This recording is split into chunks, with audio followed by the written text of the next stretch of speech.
যে আন্দোলনের ফলটা নির্ধারিত, সরকার জানে যে সে এটা করবে, সেটা নিয়ে এই আন্দোলনের নাটক খেলা কেন? আমি এটা বলছি, আর কিছু না। আমার কথা হলো আগের আন্দোলনটা জাস্টিফাইড, এই আন্দোলনটা তো দরকারই ছিল না। হাসনাত আব্দুল্লাহ এরা সরকারকে যে বললেই হতো ভাই তুমি এটা করে দাও, এবং সরকারও করতে চাচ্ছে, কিন্তু বুঝাই গেল। তো তার জন্য আপনি পাবলিক সাফারেন্সের মধ্যে যাবেন কেন? এই জন্য আমি ওই দুইটার মধ্যে পার্থক্য করেছি। আর আপনি যেটা বললেন এটা হলো খুব একটা ভ্যালিড কোশ্চেন, যে এটা হলো পলিটিক্স। আমরা আগের গভর্নমেন্টের আমলে দেখেছি, এর আগের গভর্নমেন্টের আমলে দেখেছি, সকল গভর্নমেন্টের আমলে দেখেছি। দেখেন আমি দুইটা ঘটনা বলি আপনাকে, পলিটিক্সটা কোথায়।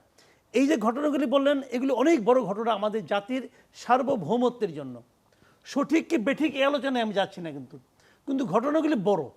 এই বড় ঘটনাগুলির মধ্যে পাবলিকের মধ্যে এই ঘটনাগুলি নিয়ে আলোচনা হওয়া দরকার ছিল, কিন্তু সেই আলোচনাটা হারিয়ে গেছে এই কারণে, এই ঘটনার কারণে।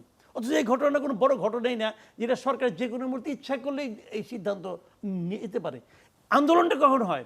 যে সরকার চাচ্ছে না, পাবলিক চাচ্ছে, তখন তো আন্দোলন। এবং সরকারও যা চাচ্ছে, পাবলিক তো সেটাই চাচ্ছে। তো এটা আন্দোলনে ঝগড়ার কি আছে? কিন্তু ঝগড়ার কিছু নেই, এটা আপোষে হয়ে যাবে। তো তার জন্য যে নাটকটা করা হয়েছে, এই নাটকটা হওয়াতে ওইটা চাপা পড়ে গেছে।